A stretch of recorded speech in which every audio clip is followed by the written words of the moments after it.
আজকে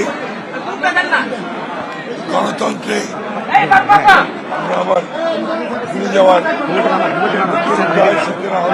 বিরোধী দলের সঙ্গে আমরা সংসদে অত্যন্ত আন্তরিকতার সঙ্গে সৌহার্দ্যের সঙ্গে কাজ করতে চাই। গোটাল লড়াই সংগ্রাম করে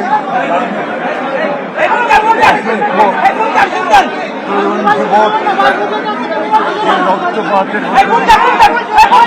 দেশনেত্রী বেগম খালেদা জিয়ার দীর্ঘ সংগ্রাম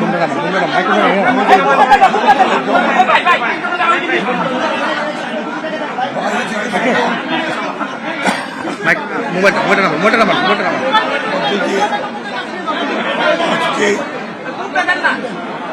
গণতন্ত্রে আমরা আবার ফিরে যাওয়ার সূচনা হল।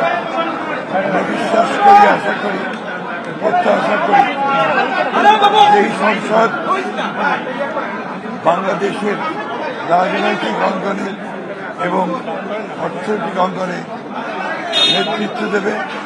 বাংলাদেশের রাজনৈতিক কার্যক্রম সংসদ কেন্দ্রিক হবে এবং বিএনপি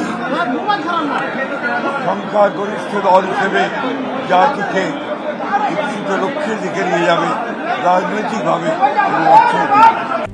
RICL TMX, যুগের পর যুগ স্থাপনা থাকে মজবুত।